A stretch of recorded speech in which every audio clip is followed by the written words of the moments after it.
It's July the 28th, 2020, a great year. Today is a special meeting, budget session 2. So the Girdwood Board of Supervisors, its committees and subcommittees are subject to the Alaska Open Meetings Act as found in Alaska Statute 44.62.310 and Alaska Municipal Code 1.25 Public Meetings.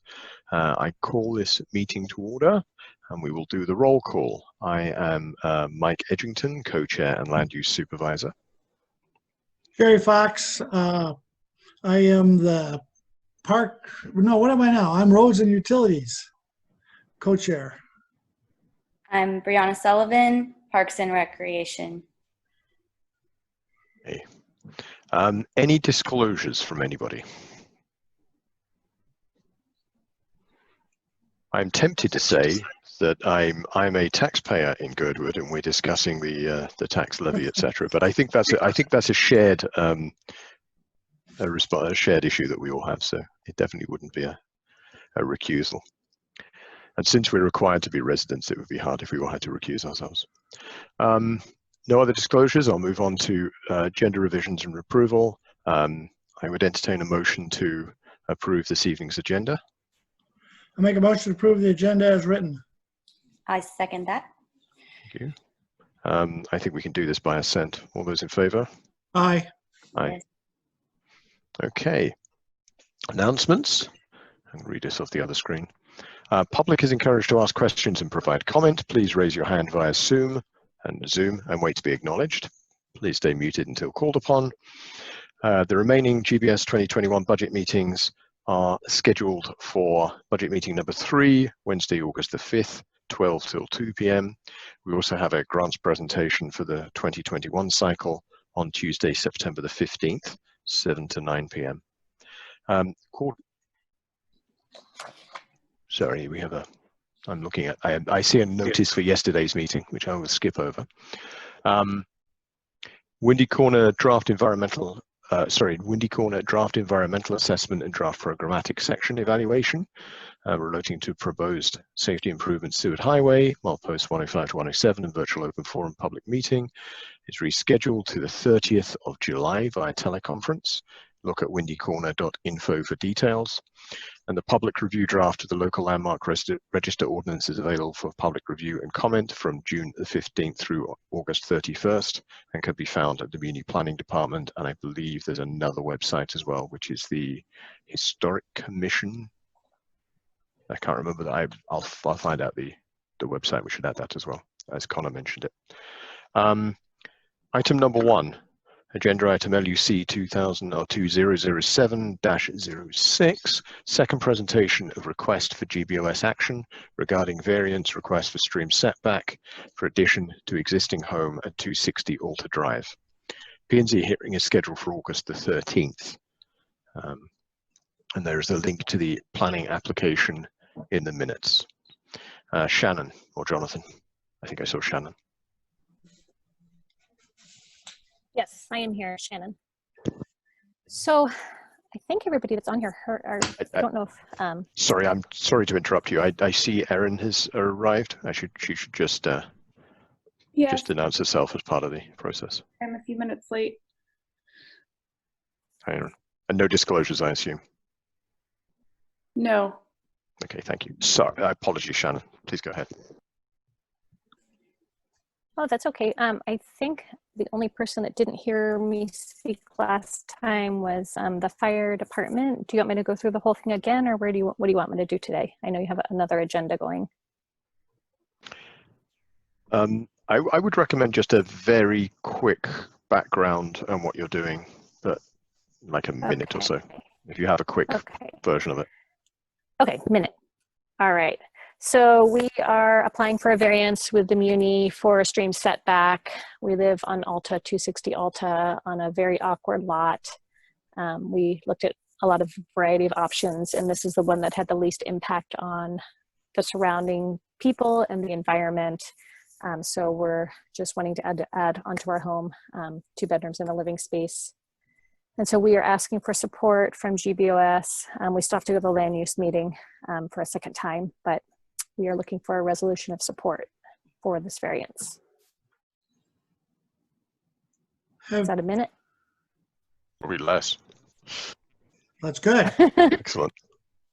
I'll ask a question. Shannon, have you read the resolution that somebody wrote, and is that appropriate? Would you have anything to add? Yes. Yeah, Margaret sent it to me. It seemed appropriate to me when I read it. Okay.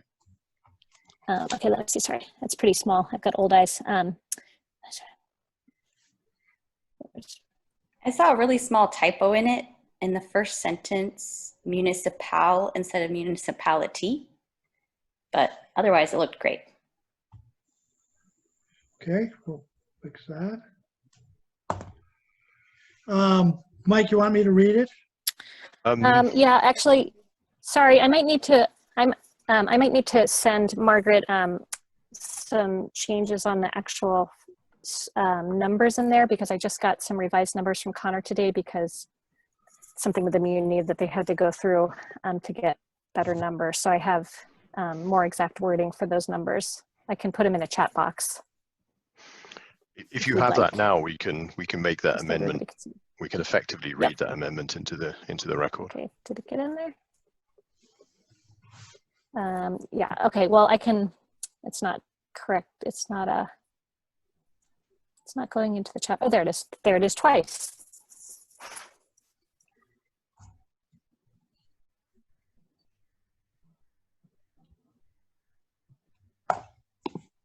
Okay. I don't think I completely So understood the numbers were pretty close. So 14 foot instead of 15 foot. Yeah, just if you want to be exact, so that these are the numbers the Muni now has. He corrected them today. I think there's enough complexity in there. We'll probably need to redraft. Typically, we read this. I will do so. I will read the version on the screen because I don't think I can make the changes live, and then we can just discuss the changes when we go through the discussion, if everyone's okay with that. I don't believe it's Chair. Can you introduce it? No, actually, great. You can read it then, Jerry. Yeah. Perfect. I just saw my name at the bottom and assumed, but thank you. Yeah. So, Jerry, do you have a motion to propose? I have a motion to propose, and before I propose the motion, I believe I found where I'm going to put in 14 and where I'm going to put in 16 instead of 15 and 9. And you might not need the other ones. The exterior wall, I don't think is on and the proposed deck is kind of 12 the seam setback. I don't think that. So I think I have the changes that are here. I'll read them in. Okay. Whereas, resolution of support for a request for a variance from AMC 21.07.020B.9 stream setback at 260 Ultra Drive. Whereas Girdwood is a small and densely developed community within the municipality of Anchorage, located in the glacial carved valley with very limited developable land, and whereas a large number of mountain streams flow through Girdwood, resulting in high stream density relative to the rest of the municipality of Anchorage, and whereas historical development in Girdwood has created some lots with multiple setbacks and existing small dwellings, which are difficult or impossible to redevelop to suit the needs of modern use for year-round family housing within current code. And whereas the existing home at 260 Ultra Drive was built prior to requirements of municipal codes and is 778 square foot total and sits within the stream and road setbacks. And whereas the lot at 260 Ultra Drive features Class C wetlands, a small unnamed non-anadromous stream that flows intermittently, an associated stream, as well as road setbacks that make construction without encroachment into setbacks difficult. And whereas the proposed addition is 14 feet back from the stream with a deck 16 feet back from the stream, located as far back from the stream as possible. And I have somebody driving by on a four-wheeler, and takes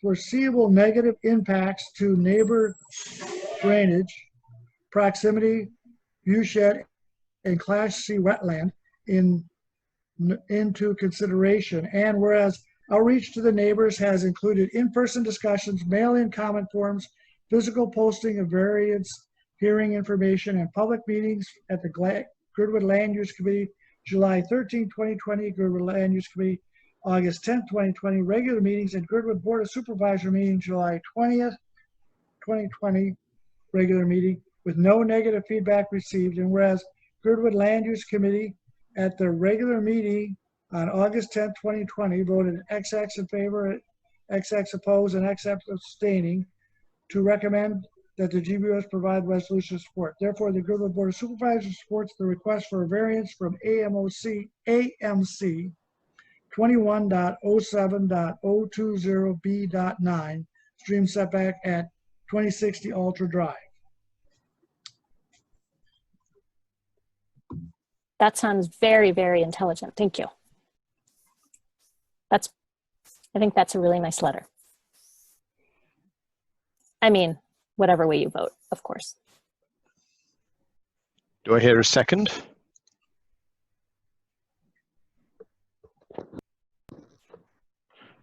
Do I hear a second for the motion? Okay, I think I heard Brianna and Erin at the same time. So either. I just have a couple of very quick comments. One, I think we probably need to just put at the very end what the vote was and probably at which meeting, but that's boilerplate. And the other thing is, I think the other, in your chat, Shannon, you mentioned two other things which sit within the setback. We should probably add that to the same whereas, where we mentioned the other things in the setback. What were they? Let me go back to the chat. Oh, okay. Oh, from, I'm sorry, the chat in the chat box. Gotcha. Yeah, your chat box. Yeah, so okay. as well as the 14 foot from stream, 16 foot, etc. We should probably just have put all of that language in there. Gotcha.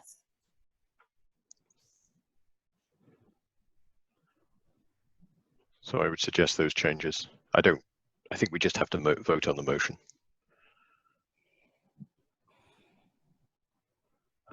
Any other comment or discussion from the board? Hearing none, any other comment or discussion from the other attendees?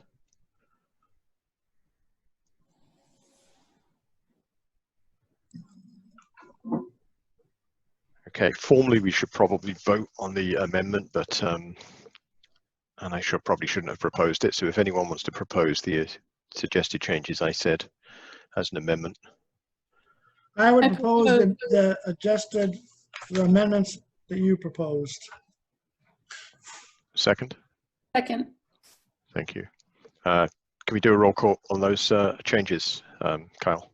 Yes. Jerry Fox? Yes. Mike Edgington? Yes. Brianna Sullivan? Yes. Erin Boone?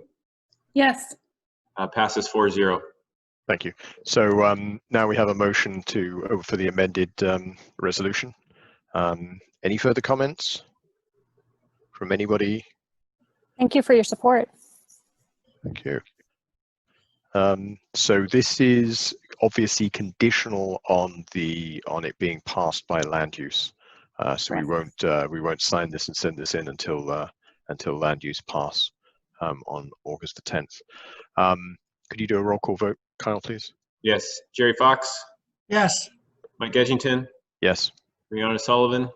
Yes. Erin Boone? Yes. Passes 4-0. Excellent. Thank you. Thank you. Okay, Shannon. that's the real vote. Thank you for your support now. That was the real vote. Yeah. Gotcha. Okay. Yeah. So we just need. So it's now just it's sitting there ready to be signed, assuming, which I think is likely, that LUC pass it on August the 10th. Great. I will see you then. Yeah, Thank you so much. So that should be before the P&Z meeting. So yes, exactly. Great. Thank you. Thank you. Item 2, capital accounts and undesignated fund overview. Kyle. Sure. Let me change screens.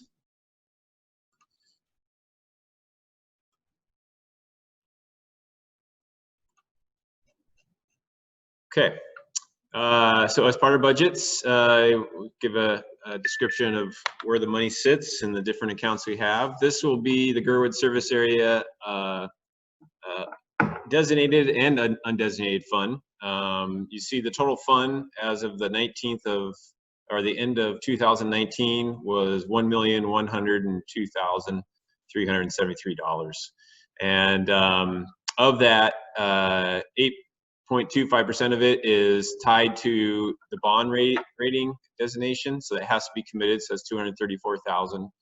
And then there is an emergency fund for the service area of 591,000. So we have a major incident and we need money quickly, then that can happen, and we can tap that fund. With those set asides, we have left over 267,000 in set asides, or undesignated, I should say, left over, that isn't tied to anything. So, so that's available for use within the service area. That's typically within the range that we've been at for the last couple of years. And so that's what you're finding there.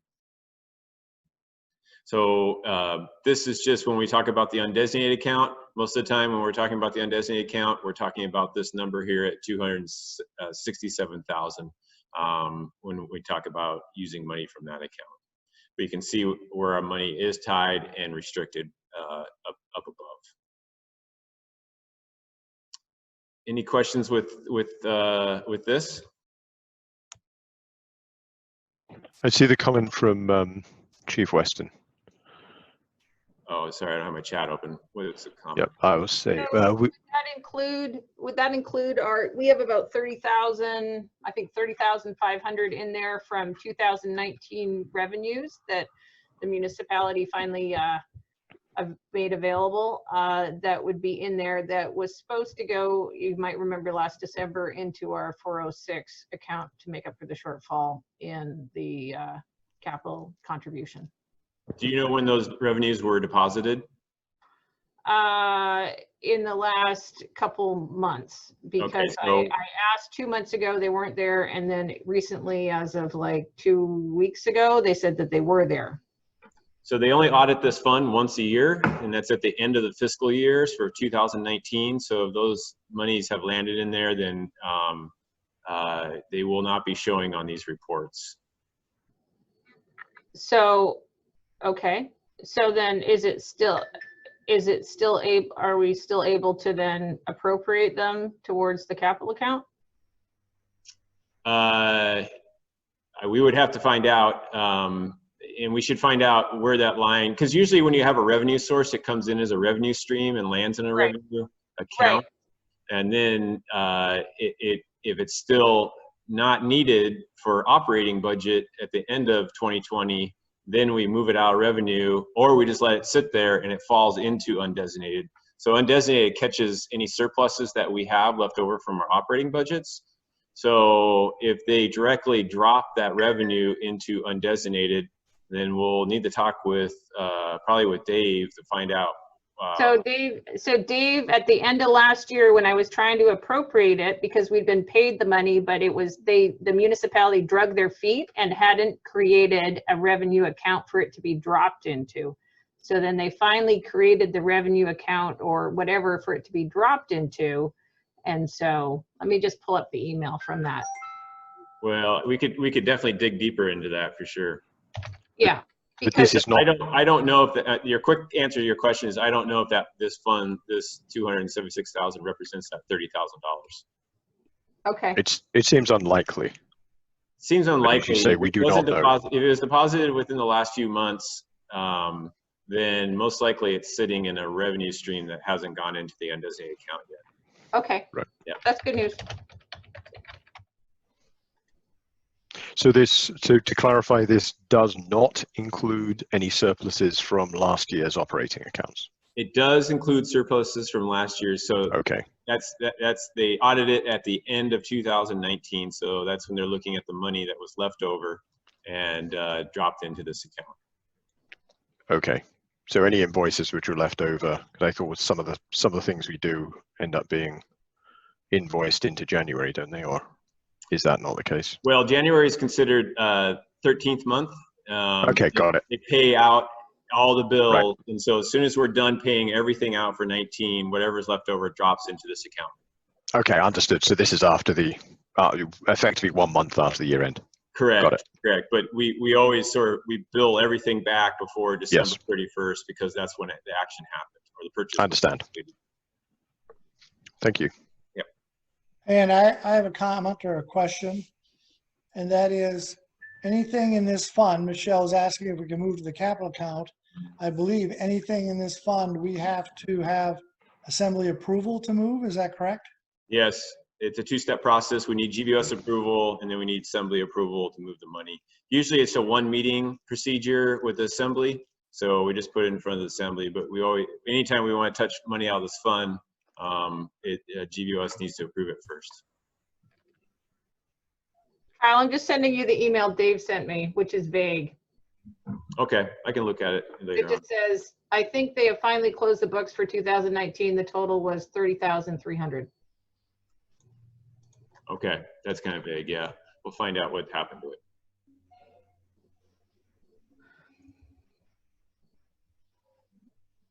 Okay. Do you have capital accounts as well? Yes, so move down to capital.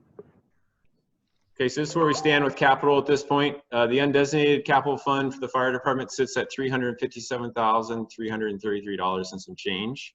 So there's nothing tied to those. So that's unencumbered designated money right now. I believe there's one encumbrance, and Michelle, you can speak to this, but I think it's for the air compressor. Is the air compressor, is that in motion or has that been paid? No, it's in motion, but it should have come out of that number. To me, that number is higher than I think it is. Like, I think that the air compressor should be out of there, and I thought the air packs also should be out of there. Well, when we looked at it today, this is unencumbered money. That's surprising, because Yeah. that's more than I think is supposed to be there. I think we were in the 4s last year, but I can confirm that. But I think Yeah, but we would have had the air compressors, right? Which what I would do on your side is to just confirm if they have that money encumbered.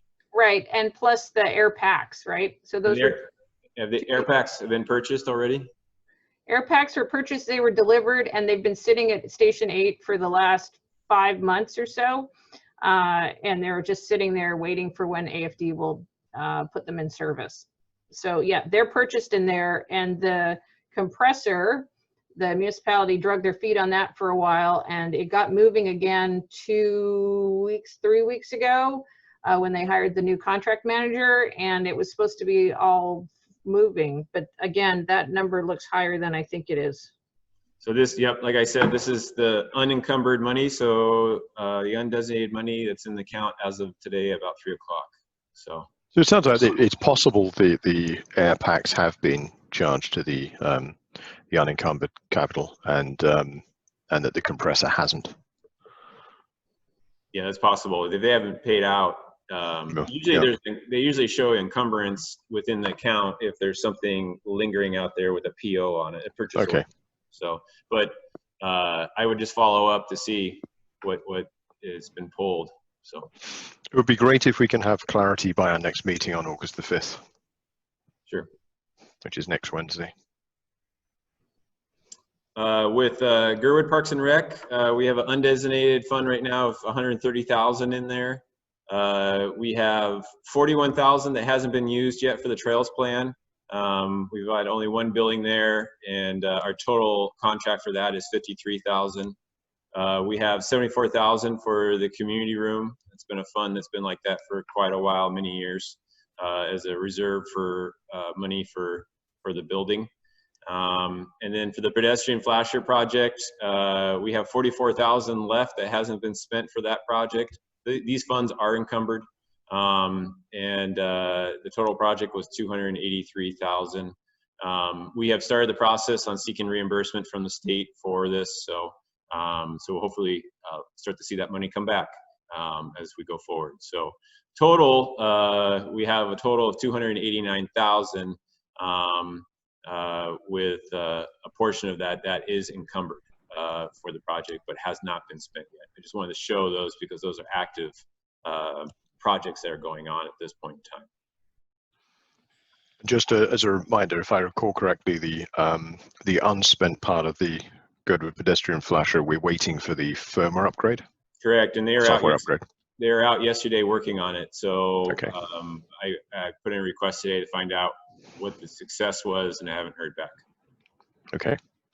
And then when we get the reimbursement from DOT, will that go into this fund as undesignated capital or unencumbered capital, Yes, or is it? They'll Okay. come back into the Parks and Rec as undesignated capital. Okay, got it. Yeah. We will So- split. We will. Go ahead. We will also hopefully get some money back for our striping and bollards, and that will go back into our street maintenance undesignated. Okay. So Kyle, if you add 130 plus 240, that might be as high as 370, 380. Yes.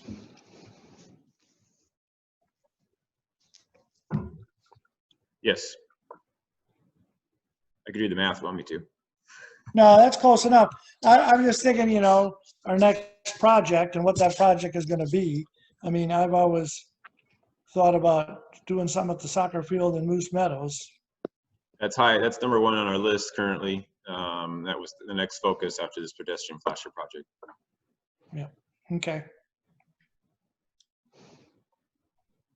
And then into street maintenance, we cleaned this up. We had a bunch of small accounts, that had this revenue left over, and so we just cleaned that up into one undesignated account, and so we have 461,000 in that undesignated fund account, and then we have 144,000 that's tied to an industrial park account, and that's mostly because it got labeled. Those were funds. A portion of this was funds that we got back from a Coe Creek project. Actually, Coe Creek had won a grant to improve their subdivision up there for drainage. And unfortunately, and the state had some area-wide grant money left over. The Muni had area-wide state grant left over that they were going to match this fund with. Unfortunately, the Coe Creek neighborhood decided that it wanted nothing to do with the grant for improvement and rejected it after Di Powers had lobbied for it.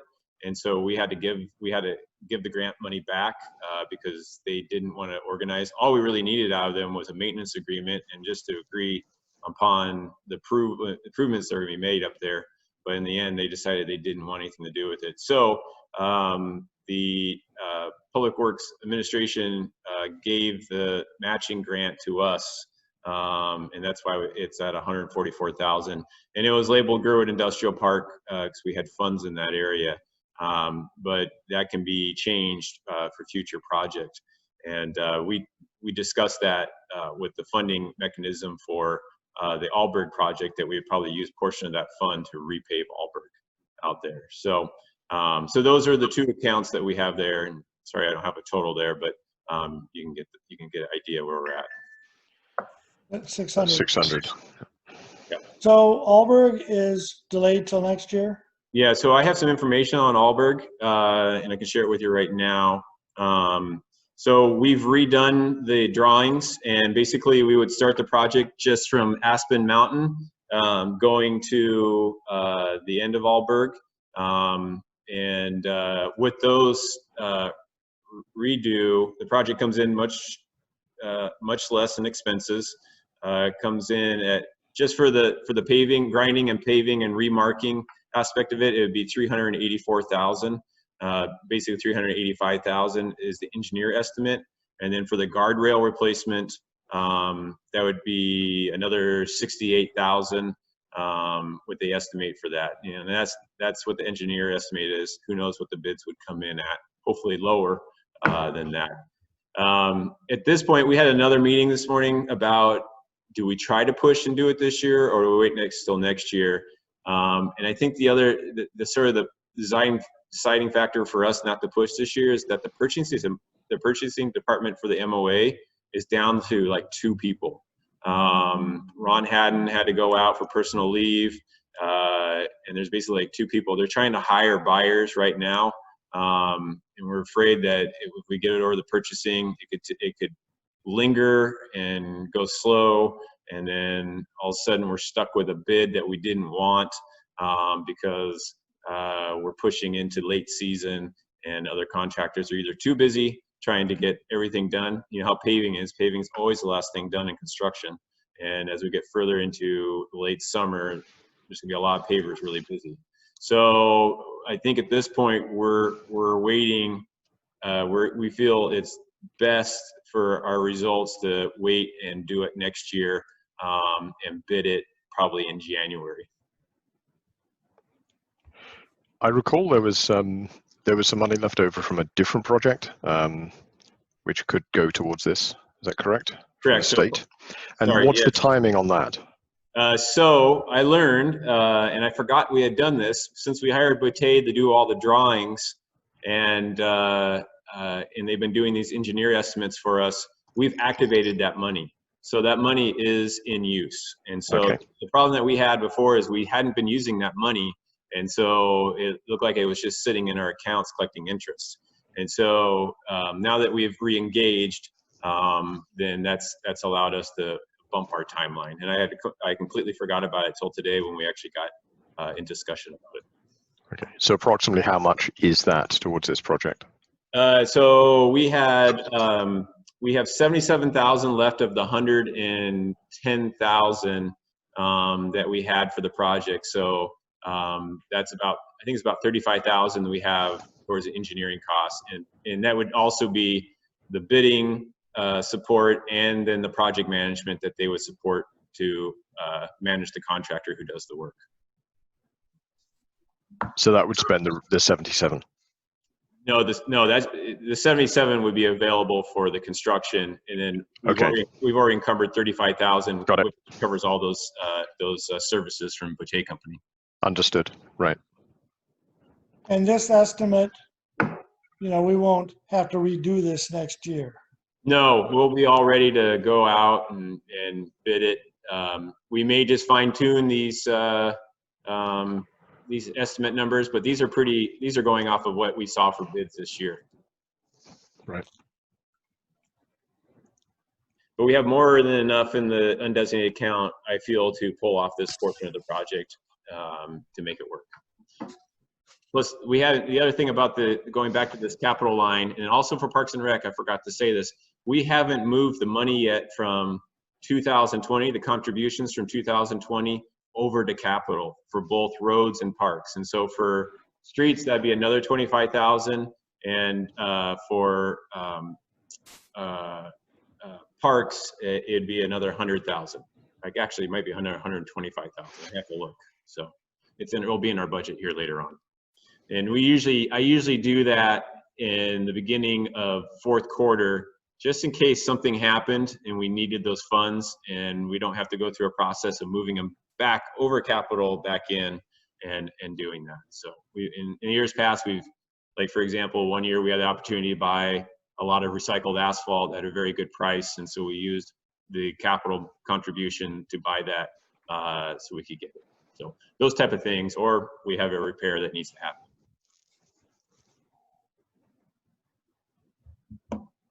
Okay. Any other questions on the capital accounts or undesignated fund? Hearing none, let's move on to fire department.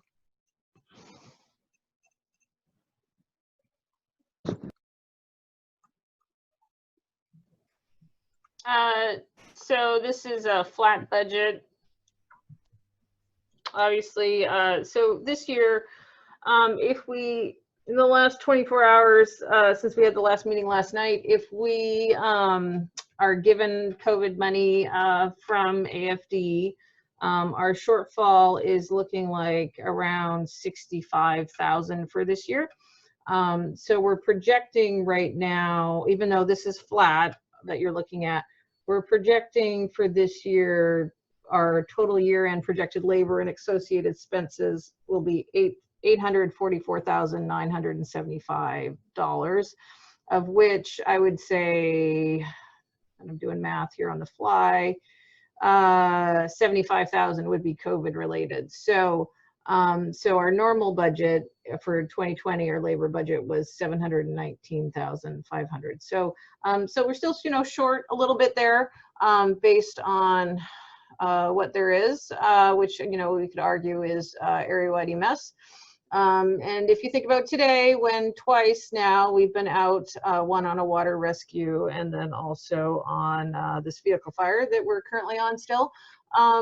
Those are out of area responses. So out of fire service area responses. But regardless, here's our budget, flat. Not much has changed other than the fact that some non-labor costs have gone up, but it's shrinking. So with a flat budget. So there we go.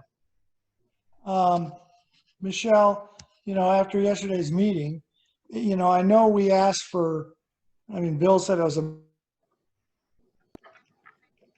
million, but I don't think it was $1 million. It was like 800,000, I think. But let's say, what's that? So Yeah, it wasn't $1 million, but yeah. So instead of getting 200,000, let's say we get 500,000 or 400,000. That would eliminate your problem with the budget. Is that not correct? If you got another 300,000? If we, yes, I believe if we got 300,000 or 400,000, we could adequately staff an ALS ambulance 24/7, and I believe that would improve our budget situation substantially. So, what I would hope would be we leave this budget the way it is, and then see where the negotiations end up. Right. And then we can always make first quarter revisions or, move money around if we have to. If we don't get any money, obviously you're going to need money before the end of the year. Right. And so what happened today after I pitched that little fit yesterday is Chief Hetrick has agreed to give us all the money in one lump sum at the start of the year versus every, 4 payments. So that was an improvement. After we've been asking for that for 2 years. And then also, as I showed her afterwards, the 6 emails I'd sent for the last 6 months on asking them to do the out of area billing to bird and Indian communities and the false alarm billing, which really isn't that much. They've decided they're going to do that finally. So that was also an improvement. So, but yeah, I recognize that we have to keep it flat, but just know that, there's challenges. So right now, we're still looking about 60-something thousand short. So, when you were talking to Jody today, did you get a feeling like, Bill yesterday said that you, Jody, Bill, and Kyle might just get together and talk this through. Do you have a feeling that might happen?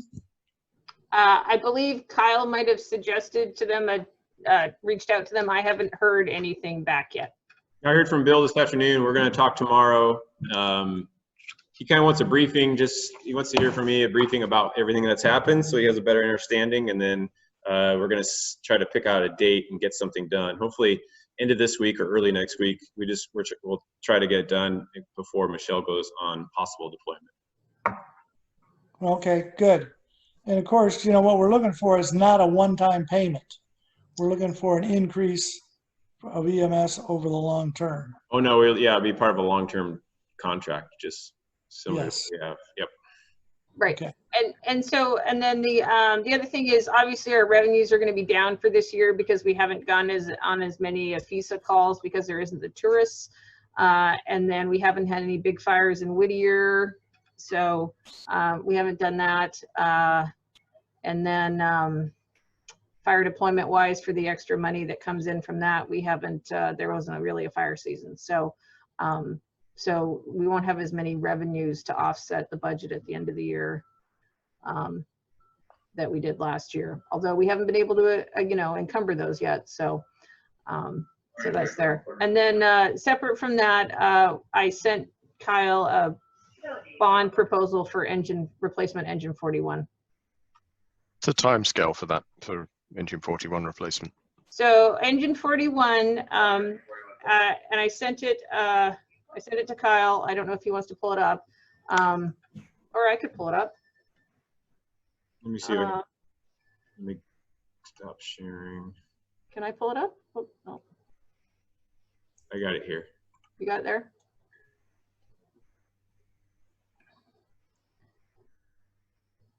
So the deal with fire apparatus is that they are supposed to be put on reserve status at 15 years. And then they're supposed to be completely taken out of service at 25 years, I believe it is. And so Engine 41 was manufactured in, surprise, surprise, December 1999. So that means that technically it should have been in reserve status in December 2014. So it's still our frontline first in apparatus. And so the timeline wise, let's say we bonded for this replacement engine in April of 2021. We could place the order, assuming we get it all approved. We already have the spec ready to go. Let's say we play and we can get it through assembly and GBOS approval. We'd order it, let's say June 2021. Then it would be done for final inspection in August of 2022. Then it would have to come up here.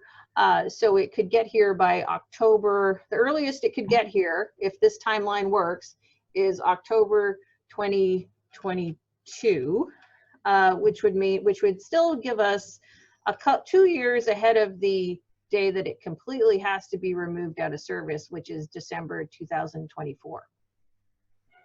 I drive it up. That'd be great. Oh, they barge it. Yeah, they drive it and then they barge it up. Oh, so, I'd like to drive the Alcan in a fire truck. Would be awesome. Yeah, no, they don't do that. No, they're all pity. You have to do so the way it works with that is you do like you do inspections down there at half, and then you do a final inspection down there, and then it comes up. So, and it's good to have it timed to come up in October because that's when the fire conference is usually. So it's good to have it timed there because they're already moving a lot of equipment up that way. And then so it has a lifespan of 15 years. So the next time it would need to be replaced would be 2037. And what's the approximate cost? 800. It's in there. 875. Right. Kyle, and what kind of bond, I mean, what year, how long would we have to take to pay this off? Typical bonds are 20 years. We just got done paying off. I don't know what apparatus was for, but we just got the last bond we just paid off was last year. It might be this engine actually. Yeah. Yep. Yeah. So it strike me if it's 15 years life, we should probably look for more like a 15-year bond.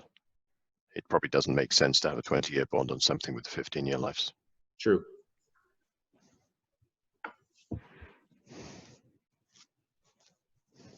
Okay, so this is assuming that the bond gets passed. Right. What would plan B on the off chance that we don't get it passed by the whole of the municipality? What would plan B be? Well, we could try again for the next year. Right. Yes. And then at December 24, then we have to take it out of service. Assuming it doesn't self-destruct before then or whatever. The good news is, it has, it hasn't had to drive very far, unlike Rescue 41. And so it's not, hopefully it can sort of limp along for another couple years. Lots of times engines will catch on fire, right? When I was at AFD running the shop, we had a truck. We had a $1.3 million truck that caught on fire at a fire at Chugiak. It was truck 11. And so that caught on fire at a fire. So we had to emergency replace that, right? So you can sometimes, if you have the money, buy something off the shelf.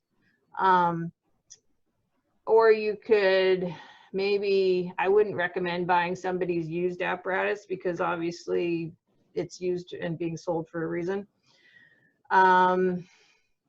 Sometimes you could lease one, maybe. That's what I was wondering. Yeah, but leases don't always work great either. So anyway, yeah, that's where we are. I mean, I know that I believe it's ambulance equipment is now leased across the municipality. Or at least they're moving towards that. leasing of cardiac equipment. Oh, I thought it was the actual vehicles as well. No, Okay. not the vehicles, cardiac equipment. Okay. That makes probably more sense because that's going to be upgraded more Yeah, regularly. because what's Yeah. happening with all that is that it was taking us so long to get replaced. We were losing generations of time getting getting that. So that's been, that's going to all move online to be leased. Yeah, we'll just download an app eventually, won't we, for a defibrillator? Yeah. So a plan B also is if the bond passed in Gerwood but didn't pass municipal wide, then that does give the board of supervisor leverage to move forward on seeking an intergovernment loan from the municipality, and taking whatever you may have in capital account for that and matching it with an intergovernment loan. And then over time, the GBOS can decide, hey, we can pay this down real quick by using the rest of our cap space to pay off this apparatus, or we're just going to trickle down on the terms with the municipality. You know, we always go back to this example, but with this building, we took $1 million intergovernment loan from the municipality, and they paid it back over 5 years, you know, at $200,000 a shot each year. That's before we had police. So so there's other options, you know, in that aspect to borrow the money and make it happen. And there may be even a loan that doesn't even work with the municipality. Maybe the municipality has things set up with the bank, especially if we can come with a rather large down deposit. You know, if you have 400,000 or 500,000 saved in the capital account, then you're only borrowing 300,000 to purchase the apparatus. So you go to the bank asking for a vehicle then, basically. Exactly. Yeah, that's quite funny. There's traditional ways that way too. So. Yeah. I mean, we obviously have some time, but I think that, to me, obviously the best path would be to go to try and get bond next April. I mean, it does depend what else we're asking if we have other asks as well. Yeah, I could talk with Michelle further about this, but one thing that we'll need to figure out is the timelines on bond. Usually it's by end of year, but you know, you want to line it up with OMB's. They have to review it, and then they'll do a calculation on how the payment cycle will work and what that looks like for a mill rate increase for covering that bond. So I probably would get with whoever handles the bond, Michelle, whoever handles the bond at AFD, and get this going so we know all the dates. Just we really only have, you know, if we're going to bond for it, we really only have, or if we have to order it, right, we really have to order it next year or the year after. We don't really have a lot of. Yeah, so if it's going to bond for the April election, then we probably should get that all figured out and ready to go. Yeah, and then my intent is to get the spec done now, and so the spec will be all ready to go. So we'll have, you know, a pretty good cost estimate on it, and I have a good you know, I have a good working relationship from the last 20 years with the Pierce manufacturer. So yeah. I'm also curious about any grants that might be available, especially with all the COVID funding going around. Is that something, are you aware of any, Michelle? Not for fire apparatus. I mean, I'll put in for a Fire Act grant for the fire apparatus, but you know, those are hard to get, but I'll still put one in for it. But again, I need to get the spec written before I can put that in. But you know, I get the spec written, then I'll put in the grant, I'll put in a grant for that to see if we get it. It's very competitive. And then we'll see. I haven't seen any CARES Act funding for fire apparatus at this moment. Okay. And then we did have one of the board of director, or an outgoing board of director with the fire board, asked me to put in replacement for COVID expenses for this year against CARES Act funding for nonprofits, but it's already the same amount that we put in, the $57,000 that we put in for AFD to reimburse us from the municipality's CARES Act money or COVID money. And so I talked to Chief Hetrick today, and so we still agree that they're going to replace us that way. So we shouldn't have to put in separate nonprofit COVID money. So. Okay. What's the probably a stupid question? What's the value of the current engine 41? Or what will it be in 2 years, I suppose, is the question. It's no, well, it has to go. It would be given to somebody at this Right. point. At this point in his life, it gets given to somebody. Right. Yeah, a lot of those will end up at auction, and they'll get picked up by a construction company because they have great water pumps on them. You know, they just basically are no value to a fully organized fire unit. So. It would if it was a couple years old. It would, but you know, it's past its reserve. It should be in reserve status, right? Right. So that makes it less attractive to anybody at this moment. Yeah, they just had a ladder truck go up, and I think it only went for a couple $1,000s. So.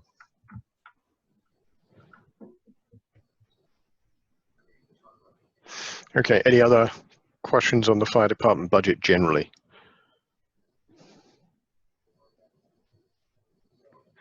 Okay, we'll move on to roads. Switch screens. Thank you, Michelle.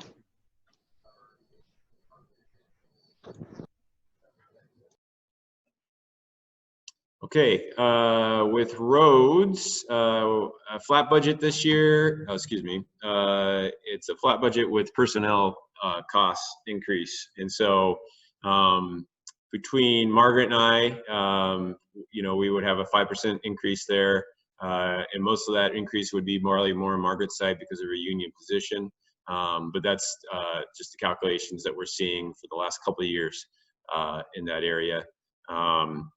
And then down below, we're keeping everything the same at $600,000. This is a contract year, and so today is sort of finalizing some of the contract details, and we're going to go hopefully out to bid here in August for a new contractor for the year. I am waiting to see what purchasing thinks about that. Eagle River was supposed to be in a contract this spring, and they delayed it to next year, mostly because of some union dispute that was going on. So, so I do have a phone call in, but Ron Haddon, the director of purchasing, is out right now, so I'm waiting for him to get back so we can talk further about this. But my goals and focus right now is that we're going to bid next month. So we've been at a contract amount of $600,000 for many years. It has worked for the community. You know, it's always been tight to try to get larger projects done. We definitely can keep up on the smaller maintenance of ditching and culvert replacement and pothole patching, things like that, and grading. But with larger projects, it's gotten tighter to make those things work. But you know, at this point in time, I think we're going to stay with that, and I think it'll be a good discussion to see what we end up with new bid numbers once we bid the contract again. If purchasing says we're going to delay your contract, then I would suggest them to only delay it to extend the current contract for 6 months. I would prefer to rather bid this in spring as we come out of winter and go into summer. It's always difficult to go from summer into winter because sometimes contractors, especially if new ones win, it's really hard to get equipment together and be ready by the time the snow flies. So that's why we're pushing it earlier this year. Typically this contract, this contract right now does not end till the end of October, and that's right at the beginning of winter. So so we're trying to avoid that. So this is where we stand right now with the roads contract, and I'll open up for any questions. I think I pointed this out last time, but there's an error on the FICA Medicare taxes. That's gone up by 50%, not 5%. So that frees out about $6,000. Yes. Yep. I'm sorry. I need to correct that. FICA. And my other comment is this doesn't include any contribution to capital. Ah, the next line, the next page. Sorry, turn the page over. Yep, yeah, got it. 25,000. Yep, that's good. Thank you. Kyle, you mentioned 5% increase, mostly going toward Margaret because she's union. Is there anything we can do to help you?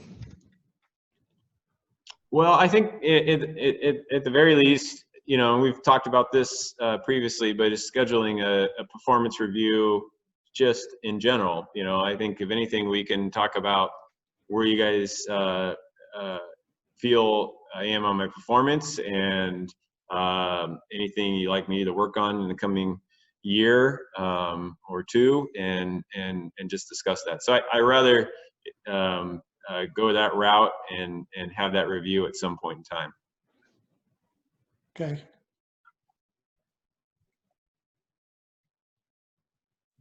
We do have revenues listed in here at 600,000, but I don't know where that's going to land next year. And that's mostly tied to the rental of this room.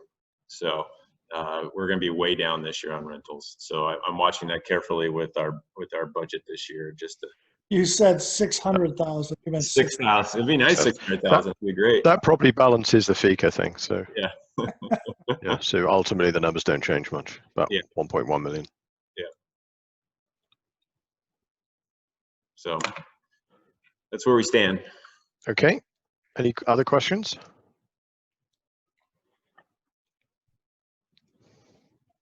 Okay, so we'll move on to that was roads, wasn't it? On to Parks and Recs.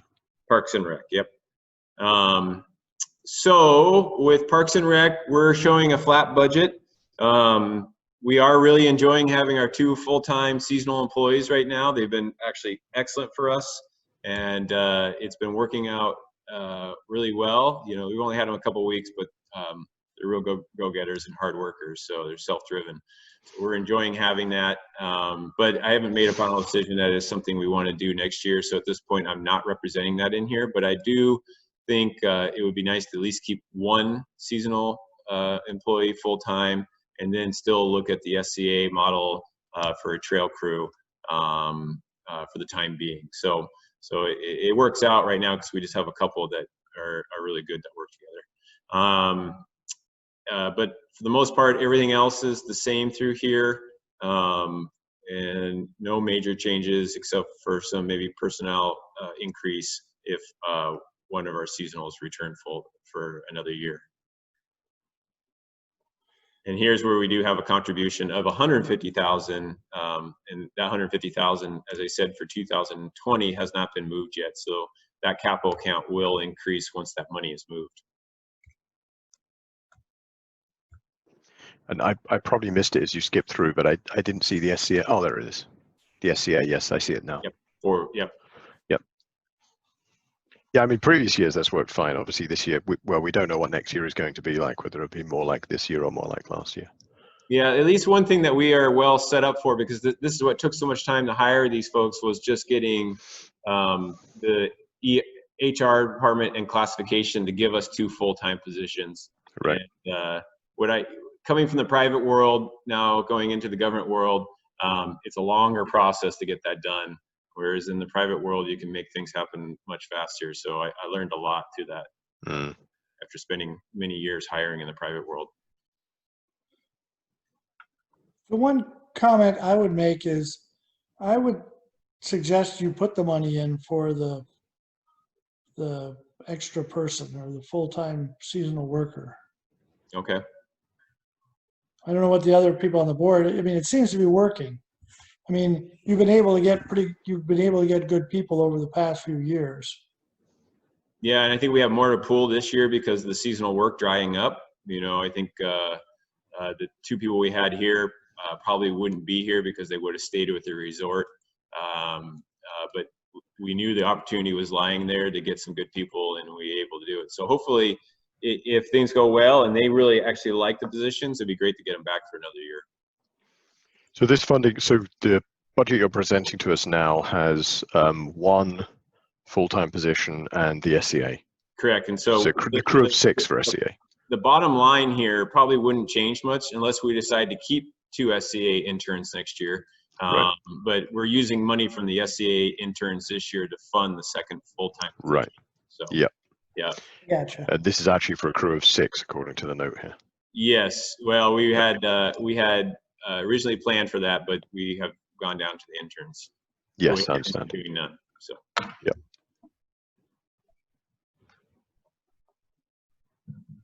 Okay. So, any other? So maybe you don't have to add. Maybe at this point, no, I don't think so. I mean, unless we want to do both and bring that in, which I think is a little bit, I don't know. It depends. Ideally, I would like to have a crew of 3, where somebody's maybe more tied to the parks full time, and then 2 people are drifting out into trails and then coming back in and doing projects with us. But for now, a crew of 2 is working for us, and we will continue to do that. Okay. Okay, any other questions on Parks and Rec? So we'll move to, sorry. Sorry, has there been any talk lately or request for a dog park? I know that came up like a year or 2 ago. Any more discussion on that lately? So funny you mentioned that. Shelly from HLB and I met a week ago, and we walked down to the South Town site, down to the end of the cul-de-sac, to look at a potential area down there for a dog park. And so we're actually working through that, and if it looks like something that's feasible, we may be able to give a presentation in the near term about a possible way to do it. We think it could be fairly inexpensive. It could be $100,000 to $200,000 project where we put in a parking lot down there, and we put in some facilities, which would probably be garbage cans, and then basically a fenced-in area that's built in within the trees that the dogs can run around in down there. But we want to. Shelly's got to explore what that means with planning. And then once she gets kind of a better idea about it, and then also I want to sit down and just talk with the neighbor down there, Mark, and just sort of talk with him about it, just to make sure that he doesn't carry major objections to it, because he'd be the one who's most likely affected by it. It brings potential side effects too, where you open up more area and more parking, then you have people who are doing more camping and more hanging out, things like that. So we'll explore all those, and probably at some point present to the board the idea and a rough idea what it would cost. Go ahead, Mike. I was going to say that's not a bad location. No, it'd be right there in the cul-de-sac. There's already a road there from when they used to harvest gravel out of there. That's where they used to go harvest gravel out of the river. So this would be to the east of Carolius?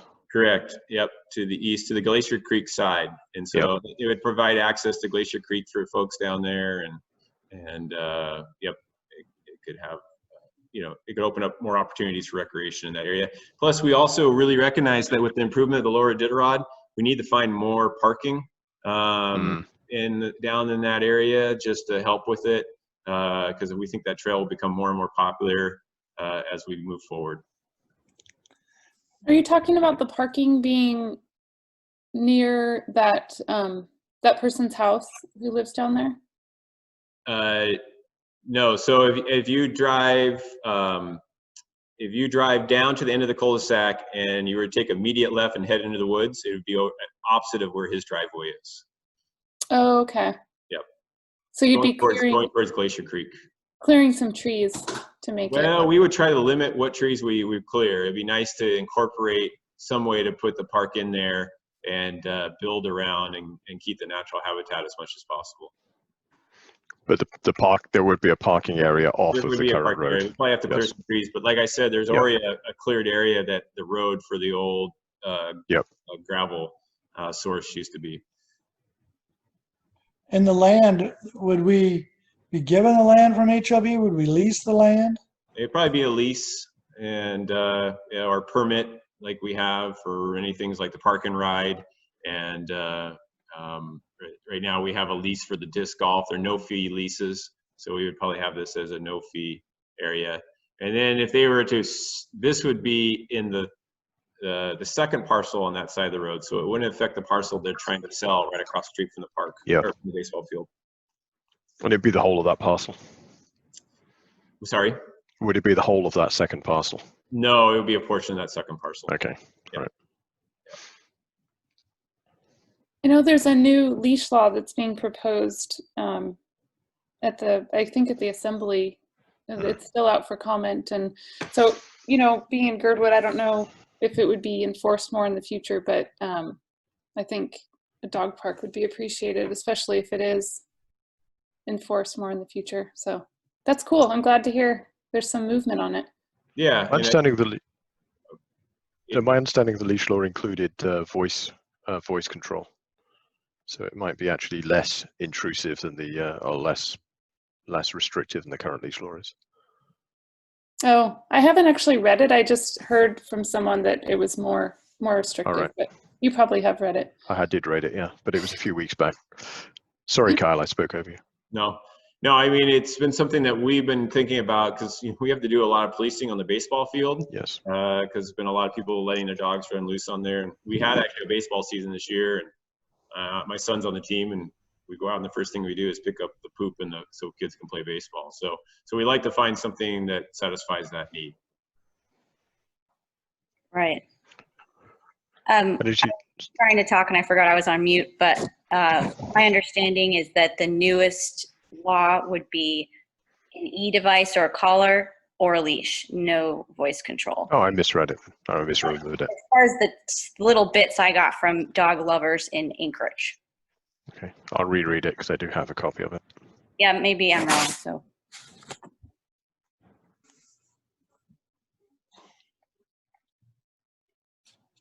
Okay, any other questions on Parks and Rec? So we will move to police and cemetery. Mm-hmm. Well, no cemetery budget, so that's easy one. But with police, right now I have it completely flat. We will probably have a minimal CPI increase for next year. So at that point, I think we'll discuss that in the first quarter revisions to increase the budget for that. But in the short term, I'm just rolling over what we have from this year to next year. And this budget stays fairly simple every year, and we make monthly payments after they've completed their month of work.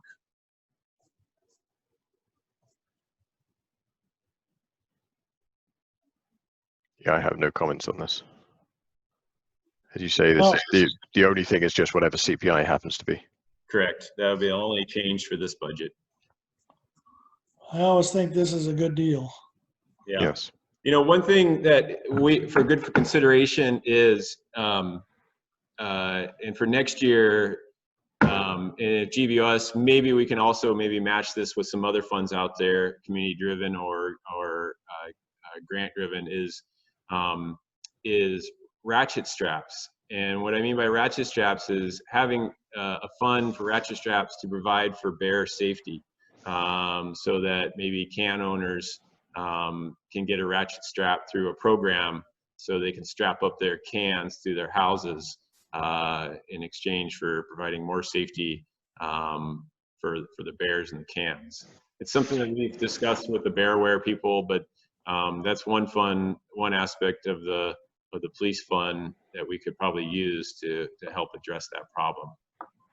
It's possible that the can manufacturer may be a good person to approach for a grant opportunity there. Yeah, that might be if we can. They are kind of keen to do some mitigation.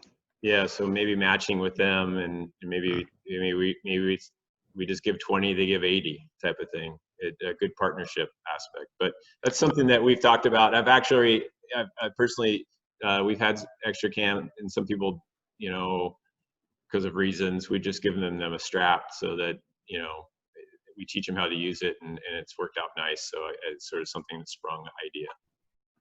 I think that the hope is there will be an engineering fix to the latch as well. Okay. By next year. Okay. But that's it for police. Any questions?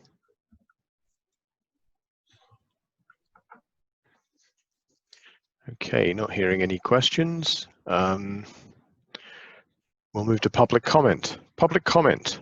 Persons are offering. I have a question on the budget. Sure.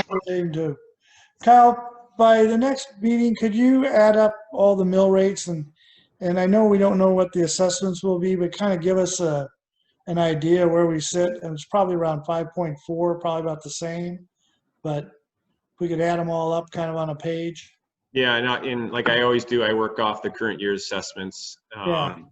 You know, but the way things are selling around here, I probably would say our assessments might go up next year. Yes, I think that's true across the Muni, surprisingly. Yes, it's very surprising. So.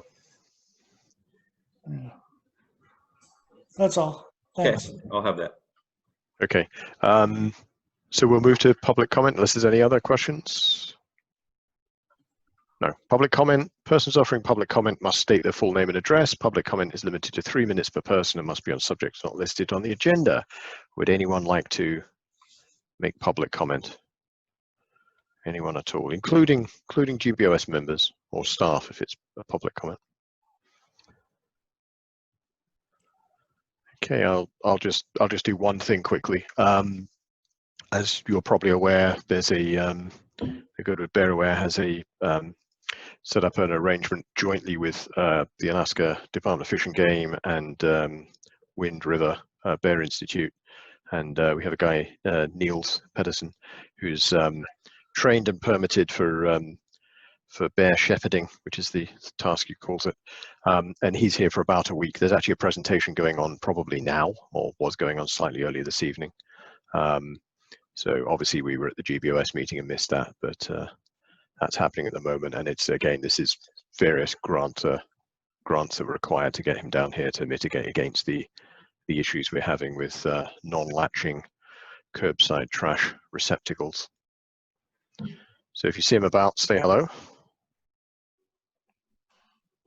Nice dog. I got to see him last night in action. They were right down by my house last night, and oh yes, yeah, with the Whittier police, and they walked into the woods across from us. But the dogs, and then we also went over. We also were at where some black bears killed chickens yesterday off Alyeska Highway. And I heard the chicken story. Yes. Yes, and one chicken up the tree. So chickens do fly.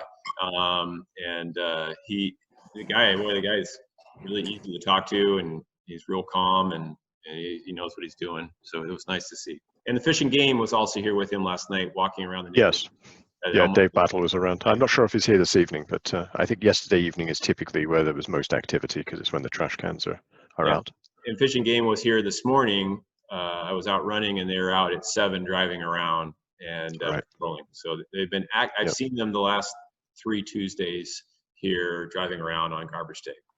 Yeah, there was a I had the opportunity to meet him this morning. That there was a bear that had got into my neighbor's unsecured trash right next to my driveway, and I called the number, and he came down with the dogs, and it was a very good experience for them because they've had a lot of bear scent but hadn't seen bears yet, and they came rather quickly and did a great job of making the bear unwelcome. That's great. Yep. Okay, thank you. Any other public comment? I'll make a comment. Brianna sent out that email that somebody was wondering about the electric, what are they, skateboards or whatever on the bike? One wheels or whatever. But it applies to a lot of electric vehicles, I think. And, I personally don't have a problem with them, and I don't know that it's anything we got to worry about. But what we might do is just have like 15 minutes, or right now you could do it, Mike, or something where we talk about conflicts of interest and open meetings issues. We got new board members. I don't know, we want to do that next time. I don't want to have D come out and I have to listen to a long presentation, but because I think we all know, but I think it's good to just review at some point. If you want, we do have the PowerPoint on it, and if we can do it one of 2 ways. We can either just do a quick run through at a meeting, or I can just email it out to each one of you to review. That it's basically the presentation that Todd Sherwood gave us in D. I would read it so that I'm more familiar. Okay. PowerPoint. Yep. Yeah, I guess just send it out is good. That's good. Okay. Well, I'll get that out tomorrow. Thanks. Okay. Just a reminder that we have our third budget meeting on August the 5th next week, next Wednesday, from 12 till 2. Apart from that, I would entertain a motion to adjourn. Make a motion to adjourn. Second. Okay, we'll do that by assent. Aye. Hey, Kyle, thanks. for Aye. all your Thank hard you. work on Yeah, budget. thanks, Kyle. Have a good night. Thanks, everyone. Thank you, Bye, guys. James. Good night. See ya.